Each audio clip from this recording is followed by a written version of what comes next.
Many people are surprised to learn that St. Louis was once a fashion hub. We tend to think more in terms of the East Coast and the West Coast being places where people go to get the fashion trends and the latest styles. But in the 30s, 40s, even into the 50s, St. Louis was the place to come. Even people from New York and Los Angeles would come to St. Louis, and they would come twice a year to see what. Now, just a moment.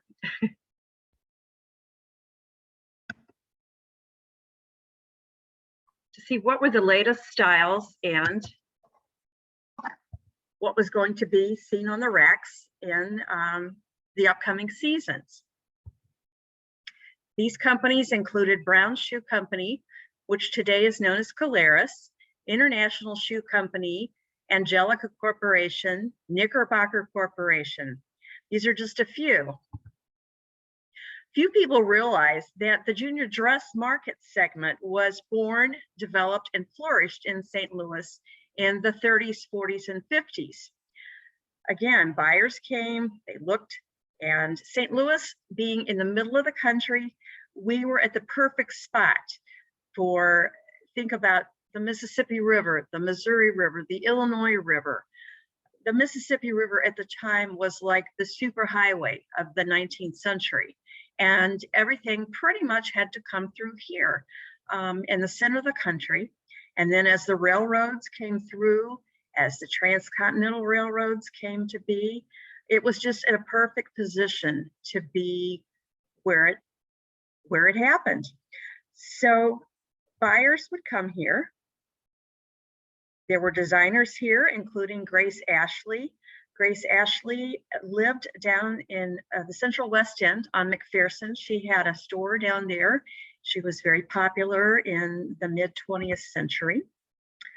But going back to St. Louis's foundings, it was a fur trading village founded in 1764 by a few gentlemen who came up the Mississippi from New Orleans.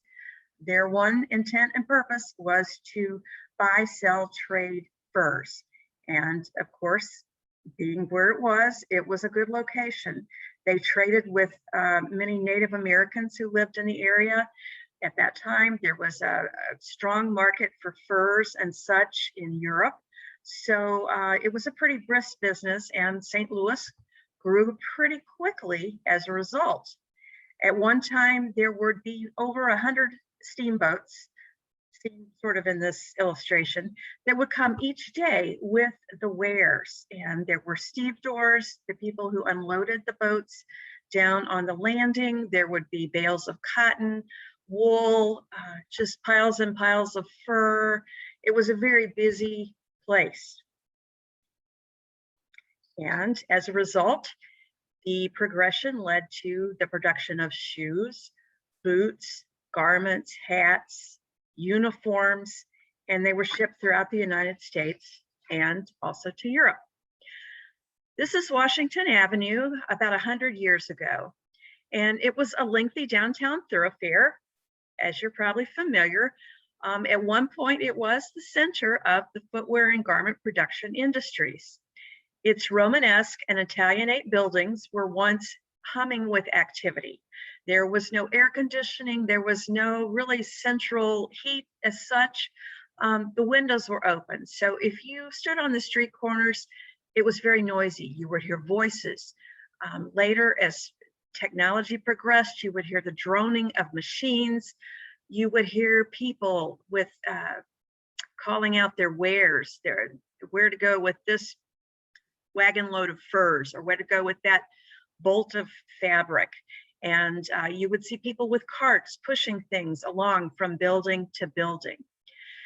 So Washington Avenue came to be called the street, also Shoe Street, USA, and it was considered St. Louis's garment district.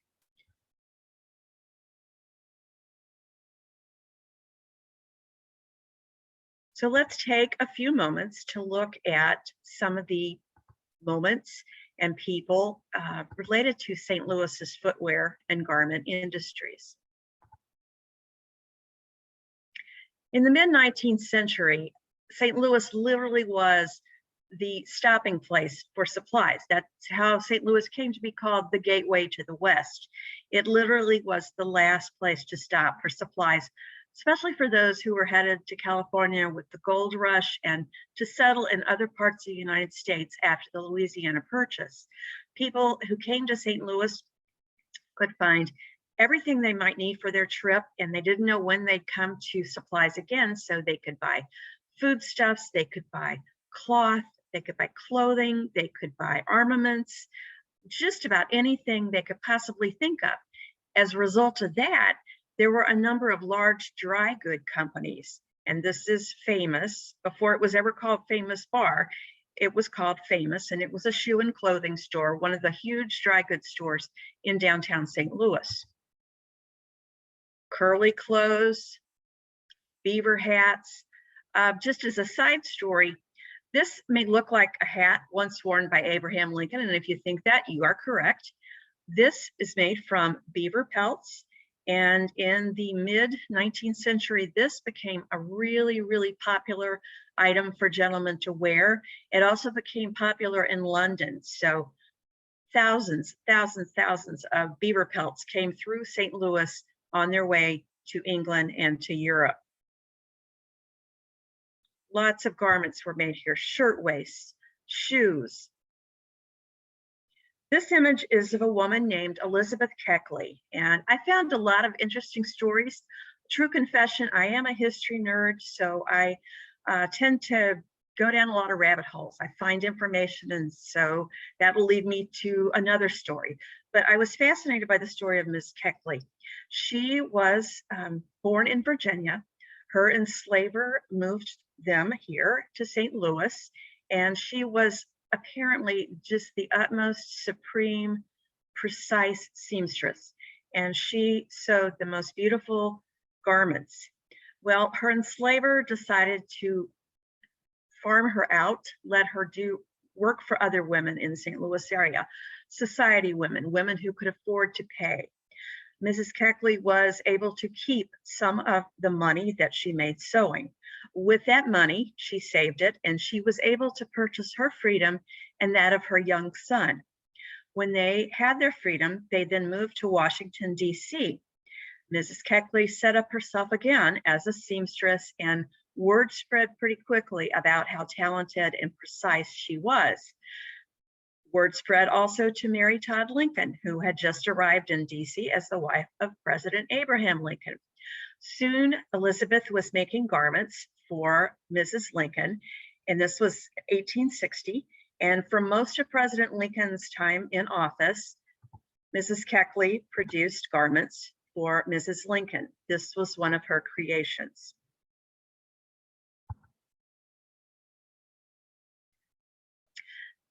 We talked briefly about the junior clothing segment. It was a concept developed by a man named Irving L. Sorger in conjunction with dress design students at Washington University's School of Fine Arts. He saw that women at that time, whether they were young, old, grandmothers, mothers, they all tended to dress somewhat similarly. And he happened to be visiting one day at the Fine Arts, and he saw some of the designs of some of the students, and he was just wowed by them. They were fun. They had interesting embellishments, collars, higher hemlines. They were just really fun things. So Mr. Sorger decided to have some mock-ups made of some of the designs, and they sold instantly.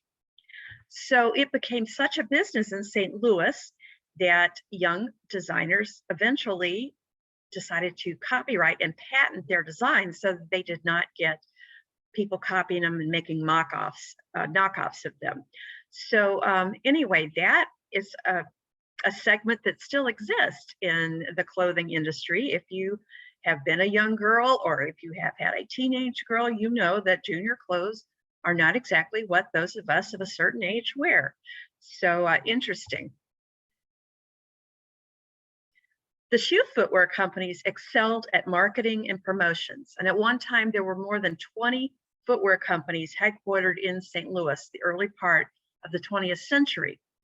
Interesting story about Buster Brown.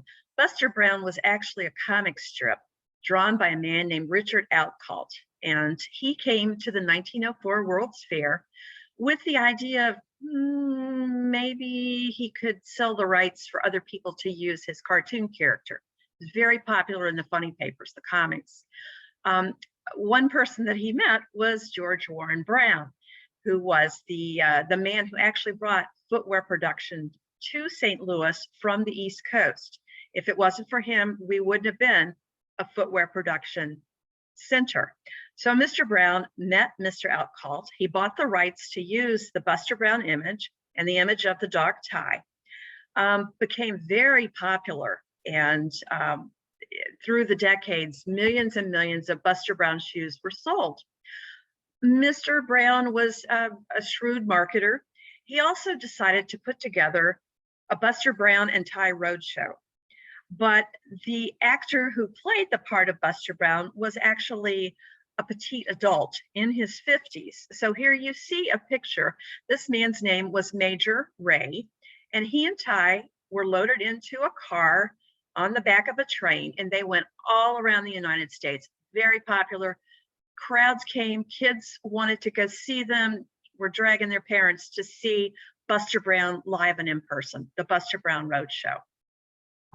The companies behind Buster Brown and Red Goose Shoes, which was a product of International Shoe Company, were early users of promotional items and giveaway gimmicks. These were called clickers. These were very popular with children early part of the 20th century. If you bought a pair of Red Goose shoes or Weatherbird shoes, pole parrot shoes, you would get a free clicker. These are the things that could actually drive you crazy listening to them, but they were very popular with kids. They also had the task of having kids go to their parents and say, hey, so-and-so down the street has this new pair of shoes from Red Goose and he got a clicker and I want one too. So if you think about it, there's similar marketing techniques going today with fast food restaurants that have promotional items or toys or gimmicks in with their food. So this was a concept that was started very early on in St. Louis with children's shoes. This is Weatherbird. Some of you may be familiar with Weatherbird. He has graced the front page of the St. Louis Post-Dispatch newspaper since 1901. Just a little character, but he usually reflects what the forecast is for that day that the newspaper is printed. He was so popular that a company here headquartered in St. Louis called the Peters Shoe Company decided to use him as their official spokesbird. And so there were Weatherbird shoes for children that also competed with Buster Brown shoes and Red Goose shoes. President William Howard Taft was a very large man. He weighed about 300 pounds, and he had very large, hard-to-fit feet.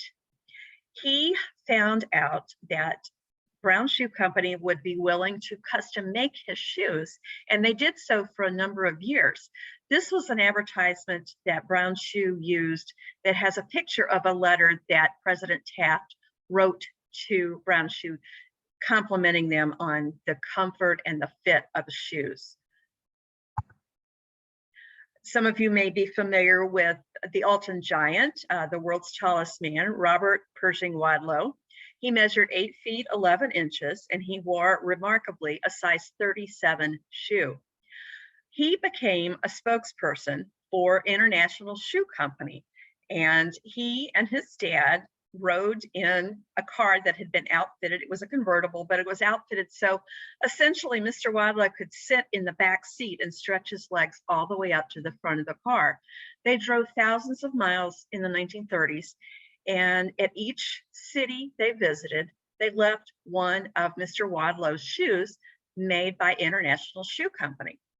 My husband has been in the footwear business, as has his father, grandfather, and great-grandfather for International Shoe Company.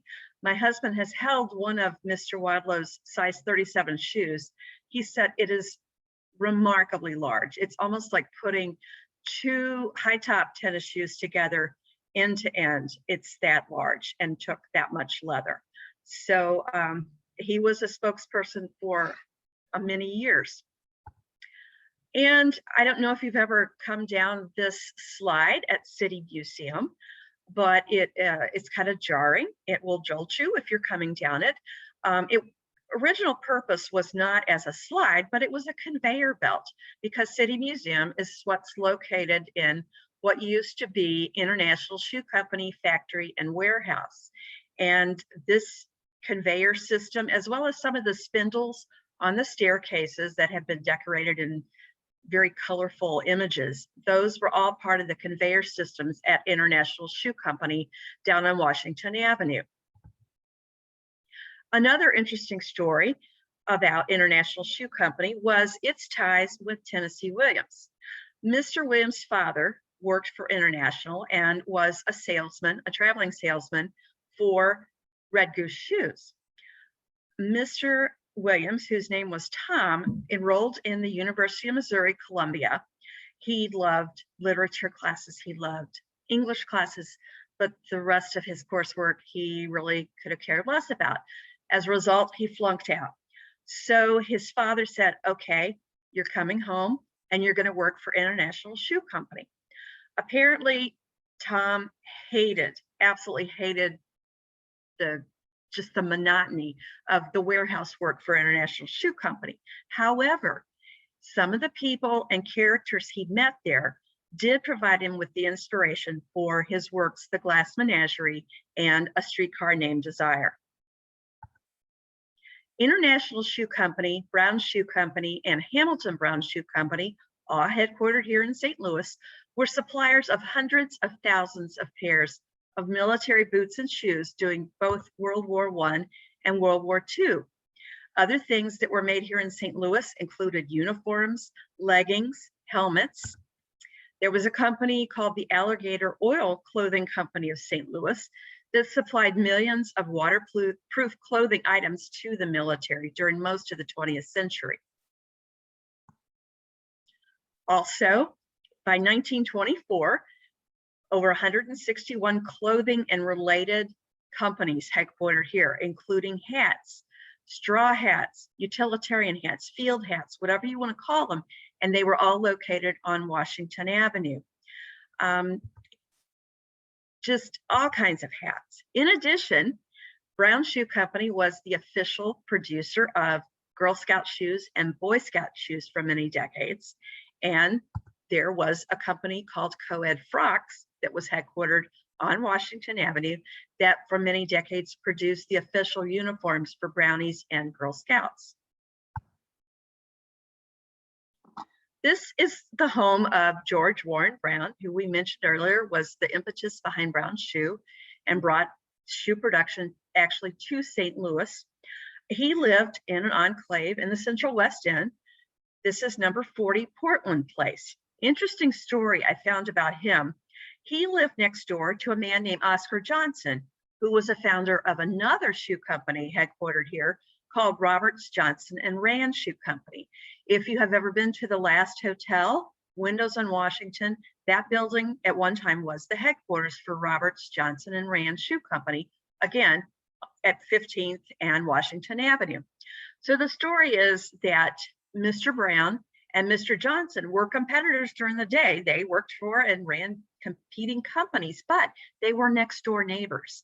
And apparently they were pretty cordial to one another over the fence in the backyard. At one time, St. Louis had so many footwear companies, and in the 1940s, it led to a phrase which some of you may have heard: first in booze, first in shoes, and last in the American League. This slogan referred to the city's leadership in brewing and footwear production, as well as the losing record of the St. Louis Browns baseball team.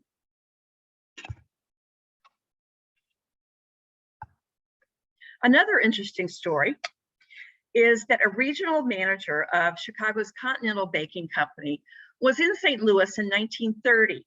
He passed a billboard for a line of children's shoes that was called Twinkle Toe Shoes. He had a new snack cake, but he had not landed on a name yet for it. So he looks and he sees this billboard for Twinkle Toe Shoes, and he starts thinking, twinkle, twinkle, Twinkie, Twinkie, that's it. That's going to be the name of my new snack product. And the rest, they say, is history. St. Louis footwear manufacturing companies employed hundreds of thousands of German immigrants. St. Louis was such a hub for German immigrants in the latter part of the 19th century and the early 20th century. And in an effort to try to help some of the German workers to assimilate into America, International Shoe Company offered English classes. Also, there were several companies, shoe companies headquartered in St. Louis, that entered into agreements with the prison in Jefferson City to have inmates labor and manufacture footwear. These agreements were called leasing labor contracts. And it was a practice that was later outlawed by the Missouri legislature, but for a number of years, it was a thing. Some of you may be familiar with the iconic cherry dress. This and a cherry suit for little boys has been sold by the Women's Exchange of St. Louis since the 1950s. And it came from a woman who was recently divorced. She was looking for a way to support herself and her small children. So she came up with the concept for this dress. Well, interesting story behind it, Jackie Onassis, she put John F. Kennedy Jr. in one of the little suits, the little rompers, in 1962, and they were featured in Life magazine. And after that, the popularity of the jumper and the dress took off, and they have been a thing since then.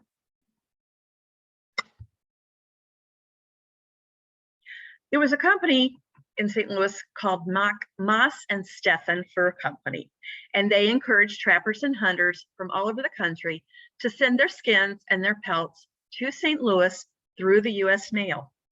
And I just want to read off for you some of the fur auctions here in St. Louis. Just, I can't even imagine how bad they smelled, but there were 3 or 4 really large fur auction companies, many of them located like where the Arch grounds are today. But some of the items that Moss and Steffen wanted shipped to them included pelts, skins, and robes from seals, mink, moles, squirrels, 3 different kinds, badger, marmots, muskrats, 5 different kinds, foxes, several different varieties and colors, chinchilla, martins, otter, sable, lynx, rabbit, hare, possum, kangaroo, mountain lion, reindeer, lamb, raccoon, and house cat. The only thing that Moss and Steffen asked was that people sending pelts did not send skunk pelts. Actually, that was a thing. I'm not sure what they did with skunk pelts. I never could find that, but they asked that those be sent express mail. Here's a pile of some of the pelts in St. Louis.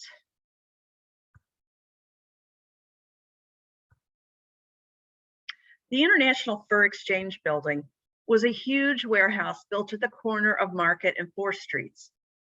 And rather than tear down the building in recent years, the Drury Hotel decided to build around it. So many of the building's beautiful details are still visible in the lobby. And you can see what detail, what expense was put into some of these buildings. They were not just thrown up warehouses. There was really a lot of architectural integrity and beauty in many of the buildings along Washington Avenue, as well as like this Fur Exchange, which now sits within the Drury Hotel. Some of the area's top architects designed these beautiful buildings. Some of them included Theodore Link, who also designed St. Louis Union Station. Isaac Taylor designed the Missouri History Museum and a lot of the buildings at the 1904 World's Fair. He designed some of the warehouses. And also Albert B. Groves, who had also designed the St. Louis City Hall Rotunda. But the centuries passed, the decades passed. Washington Avenue, 60s, 70s, started falling on some hard times. And familiar brand names disappeared. They were outsourced. Production moved overseas, cheaper labor, cheaper cost, and Washington Avenue was on the decline. By the 1980s, many of the buildings had been abandoned or were desolate. In recent years, however, There have been people with alliances to preservation of architectural beauty that have come to the forefront, the Landmarks Association, to see that some of these beautiful buildings have been preserved and repurposed. Also, the St. Louis Fashion Fund came here in 2014 under the leadership of Susan Sherman. It has tried, since it came here, to bring back seamsters, creative people, custom shoemakers, to bring different options, to repurpose, to bring some life back to Washington Avenue. Some of the companies that are currently represented on Washington Avenue, I'm just going to read you a list here. Evolution STL, Audra, Mother Model Management, Rungalese, The Normal Company, Brandon Vaughn, who's down on Cherokee Street, Belshazzar Jewels, Lusso, Stars Design Group, Diane Isbell, who is a hat designer extraordinaire. Her works are now carried at the Kentucky Derby Museum. Really fascinating. Elder Shirt Company. These are the gentlemen with Evolution STL. They have an amazing factory located on Washington, closer to Grand Center, and their specialty is seamless knitwear. And so you see, Washington Avenue has come to a renaissance. If you have been down Washington Avenue, you may have noticed that there is a zigzag of pavers in the street, and that gives homage to zippers and the garment district. There are also at nighttime, there are some LED round lights that look like buttons. All of it pays homage to the garment industry and the shoe industry that were there and made the street what it was. The expansive building, like we talked about earlier, City Museum, once housed International Shoe Company, the Fashion Square building at 1307 Washington Avenue. It has now become residences. The Bee Hat Company, the Knickerbocker, all along Washington Avenue. They once displayed hats and clothing for buyers, and now people live there and work there. It's really amazing what it's been through. And in recent years, the American Planning Association named Washington Avenue as one of the top 10 great streets in the US. This is one of the items made by Evolution STL. Really detailed, beautiful knitwear. And that's the story. Ready to Wear tells the story of Washington Avenue and its beginnings, its middle, and its resurgence. So it is available from Reedy Press, local publisher out of South St. Louis, and it has a lot of just interesting facts. As I told you, I'm a history nerd, just all kinds of interesting tidbits and history. I will say that since the book came out, I have heard from a number of the children and grandchildren of people whose parents, grandparents, relatives once worked on the street on Washington Avenue. And some of the stories they have told are just fascinating. One gentleman, his grandfather worked on Washington Avenue, and the place was definitely not air conditioned. He said if it was 100 degrees in St. Louis, you could count on it being 110 to 120 degrees inside the factory where they were making garments. So they had plenty of water fountains, but they also had containers with salt tablets. This would have been like the 60s and 70s, early 70s. And they encouraged their employees to please help yourself to salt tablets and drink lots of water, stay hydrated. The same gentleman said his grandfather was known to get a pair of binoculars and look out the windows of his production facility into the production facility across the street on Washington Avenue to see what they had, what they were making that particular week. So just interesting stories, riding up and down in service elevators and just hearing the noise. And I was on Washington Avenue a few weeks ago, visited the Last Hotel. If you keep your eyes up along Washington Avenue, not only the Last will you see some really interesting Art Deco finishes, just some architectural finishes. Just look up at the buildings. It is truly beautiful and fascinating. And if you use your imagination, you can almost hear and imagine what a vibrant, hub, noisy place it must have been during its prime, but it's coming back. So that's the end of my presentation. And if there are any questions, I would be happy to answer. Well, thank you very much, Valerie. I want to apologize to anybody today who might have had some technical difficulties getting in. We did have a change in our way of doing things recently, and I'm sorry to say it might have affected a bit of our attendance today, Valerie. And I apologize again to those in attendance who might have missed some of this. And I know this was being looked forward to very much, but I have tried to record this event, and I hope to have that at least done that correctly. Once again, I'm very sorry. Zoom is not exactly my best forte, and I know that's not an excuse. And I just want you to know that I will try to do better in the future for all those who are in attendance. I appreciate your patience with me. If somebody has a question, I believe you can click on the raise hand button or go into chat or Q&A. Here's a Q&A from Fedora Amos. Ms. Amos writes, what observations do you make about the changing hemline length over time? That's an interesting question. I've never been asked that one before. As we talked about earlier with the junior segment, that was one thing that was very noticeable when junior clothing designers came out with their different styles. The hemlines were much shorter.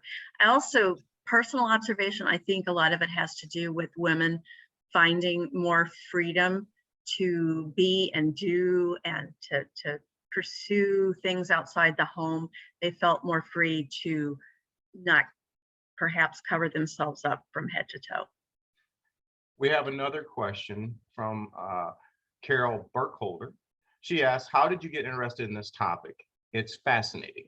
Okay, well, as I mentioned, my husband is, he's in the occupational footwear business. If you don't know what those are steel-toed shoes and slip-resistant shoes that people in factories and restaurants, casinos, they all have to wear those to keep them safe. And so for the last 40 years, I've heard him talk about all his relatives that were in the business. He has a company here. Our son and son-in-law are now in the business. And I kept trying to find information about the footwear business, and I didn't find anything so much. So I kept digging, and then I kept finding things about the garment industry. So I pitched the idea to Josh Stevens, who is the owner of Reedy Press. And he said, come up with an outline. Let me see what you can find. So one thing led to another, and this is ready to wear. It is fascinating. We have another question from Annie Blum. Annie asks, or says, there is a theory that hemlines go up just before and during wars in order to save on fabric needed for troops. Would you agree or disagree with this, Ms. Valerie, and why? Yes, I did find a little information, particularly during World War II. There were definitely guidelines, and it is touched upon in the book. The United States government had guidelines about you could only have so much fabric in a sleeve, so much fabric in a skirt, so much ruching or gathering. It was very strict guidelines to be considered that you were doing your part. And yes, the hemlines did come up.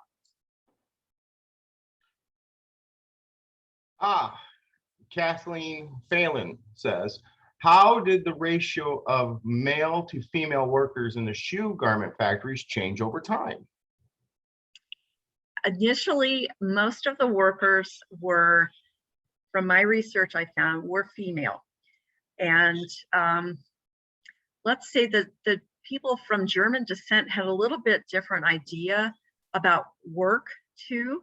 and many of them were living hand to mouth, and many of them had lots of children. So they allowed their children to work in the factories also. This was obviously before OSHA standards, but if you had to wear clothes and you consume meals in the house, you needed to contribute financially. So at one point, there were many, many women and children also in the factories. All right, Valerie, we have a couple more. First, Fedora Amos asks, where were the yard goods manufactured? And Rebecca Berkowitz asks, do you have any information about tie manufacturing? So which of those could you answer for us first? Some of the production, the cloth was done here. There was also thread production here in St. Louis, buttons, lots of the accessories, the things that would go into garment production, all produced, if not on Washington Avenue, just on some of the side streets off of Washington Avenue. And that was about yard goods or ties? Yard goods. Okay, so do you have any information about tie manufacturing? I know there were some here, but I don't know anything specifically about them. Let me ask you then a follow-up question. Where is the tie manufacturing capital? Do you have any information on that perchance? I do not. Do you? Okay, sorry, don't mean to stump the band. Seeing as I have to wear a tie every now and then, when I put one of those chokers on, I was just like, those guys in New York. And well, wonderful. I think that so far is all the questions. If anyone has any more questions, we have a few more minutes. Valerie, I'm really interested with Buster Brown and the iconic little boy and his dog tie. I'd seen that when I was a young man, but it was a little bit outdated when I saw it. But those clickers were around, and my mother used to go crazy if I found one in an antique store, and I would just click, click, click, click all day long. I think it's what the spinners are to this generation's parents. But the actor, they hired this 50-year-old little person to go around. Was that person in like professional theater and that sort of thing? Is that how they found him, or was it just an everyday Joe? Yes, he had been in like vaudeville circus on the traveling circuit, and that's how he was found. And they did some auditions, from what I understand, and found that he looked most like what they wanted him to be. They obviously put the Dutch boy wig on him and the costume, but and the Dutch boy reference, I mean, in St. Louis, when you say Dutch town, we have that. Is there a connection between that and the Dutch boy himself? Is there something St. Louis about that, or it's just happy? Not that I've ever heard of, no. I do find the tiling, the way the bricks were laid out on the street in a zipper pattern, in honor of I've never heard that before. I just thought it was a cool way of laying something. I thought it was an architectural thing, but it really was a nod to the fashion industry, eh? Yes, yes. That's really incredible how much influence this industry had.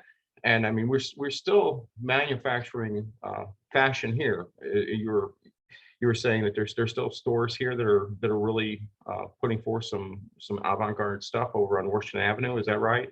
Right. Young seamsters, people with just creative ideas for jewelry, just different garments. The Fashion Fund, as I mentioned, has really been instrumental in trying to attract people here instead of going to New York or to Los Angeles, to come here to St. Louis, center of the country. Again, perfect location. I will also say that those who might want to support the St. Louis Fashion Fund's efforts, there is a website, and it is www.stlfashionbook.com. And if you purchase ready to wear through that website, 25% of the proceeds will go back to the Fashion Fund as they continue to attract new seamsters, new creatives here to St. Louis. Could you repeat that web address one more time? Okay, it's www.stlfashionbook, all run together.com. www.stlfashionbook.com. Right. Fantastic. So Is there someone in St. Louis in fashion right now that has really gotten your attention as you've researched this book, who's current and maybe even has ties to the past?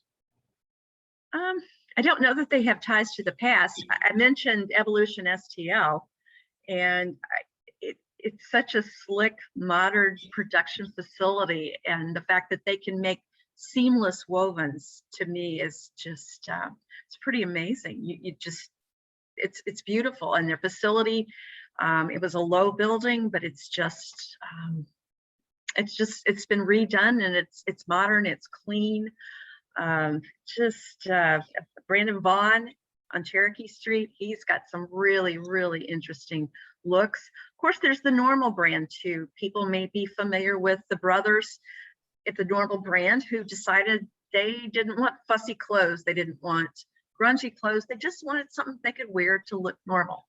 And they are local boys, men. And so they have apparently done really well for themselves. But of course, there's Miss Elaine here too. Miss Elaine is a women's sleepwear. There is Soft Surroundings, which is a woman's specialty company for women of a certain age. Yeah, they're headquartered here also. And Proper, it's a uniform company. Some people don't know that Angelica, we mentioned Angelica earlier, they make uniforms still here. They started out making the first chef's jackets. Oh, fascinating. Yeah, if you've ever seen the white chef's jackets that have the built-in hot pads so they can take things out of the oven and such, that was a concept developed here in St. Louis. That's really incredible. I also thought you're enlightening us about the president, President Taft, about his extra large feet, and he needed accommodation, as well as the Alton Giant. And well, who is it that you like most in footwear right now? Where do you see this trend? Any trends going on that could be something we should all be looking for, or are the classics always in style? I think the classics are always in style, and I wear brown shoes, or Caleres shoes. Oh yeah, I have for years. Oh, yeah, just they're comfortable. Oh, yeah. One more question for me. So this is a very multi-layered subject, and you've told us some things here today that I think are just things you just really wouldn't know until you've heard it from you. What are a couple of things that really stunned you when you were researching the book that you had no clue as to this being part of fashion or St. Louis history? Is there anything that stuck out to you where it's like, wow, well, look at that, I figured it out, and maybe you put it in the book, or maybe you haven't, but is there anything that struck you as being just so remarkable? There were people that wanted labor unions to be part of St. Louis and to be part of the garment and footwear industries, early 20th century. And the companies, the powers that be in some of the companies did not want that to happen. So what they did, they went around to small towns in Missouri, places, think Mexico, Missouri, Columbia, St. Charles, Marshall, Missouri. They would go into these small towns and say, okay, if you will give us land and utilities, we will build a facility here. We will provide work opportunities for several hundred people that live in this community, and it will be a good thing and beneficial for both parties. And so that did happen a lot. And eventually the labor unions did obviously become part of the shoe industry, but I found that was interesting. One more thing was that someone had asked about women working. They were just really underpaid compared to the men that worked in the industry, and that many of the young girls who came to St. Louis, the big town, thinking, okay, I'm going to make it in the big city, they could barely live, and some of them had to resort to prostitution to support themselves here. Oh my. Oh, so the wages were that bad at some places. That's tragic. That is Yeah. tragic. Well, Valerie, I don't see any more questions from our guests, and I am thoroughly satisfied with all that you've brought to the table. Thank you so much for being our guest today. Um, Again, I thank all those in attendance for being here. I have put this presentation on record, and hopefully, if I've done my job well, that would be lovely. We'll be able to upload this, and it'll be on the library's SLPL YouTube channel. Until then, is there anything else you'd like to say, Valerie? I would like to just acknowledge that the book is filled with different pictures and illustrations, and they came from many sources, but primarily the Missouri History Museum, the Missouri Historical Society, the State Historical Society, Missouri, particularly in Columbia, and also from the fabulous collection of Anne and Greg Romberg, who have Antiques Warehouse in South County. And they just have an amazing collection of those clickers, which, by the way, I wore mine out. I had a clicker. My poor parents, it broke. Yeah. I didn't wear mine out, but my mother, she helped me. It was nice.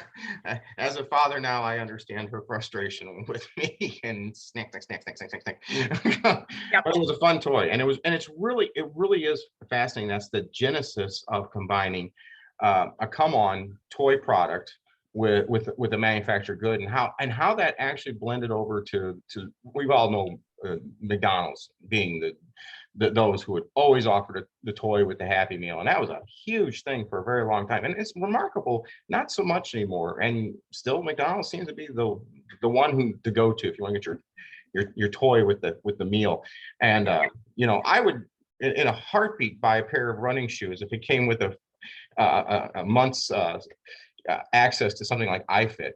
Just anybody out there listening cares what I think. I sincerely doubt it, but so if there are no more questions, I just like to remind you that we like to thank the foundation, St. Louis Public Library Foundation, for bringing Valerie Battle Kienzle here today. And if you would like to become a friend of the library, I suggest you would call 314-539-0343. Once again, it's been a real pleasure. Thank you, Valerie. And please support Valerie, buy her book. You can go to, I believe, readypress.com and order it directly. And again, what was the fashion website you're encouraging us to? www.stlfashionbook.com. We can't say that enough. They're doing good work, and you are doing fabulous work too. Thank you, Valerie. We really appreciate it. Thank you. I appreciate you. Everyone, have a great afternoon in St. Louis.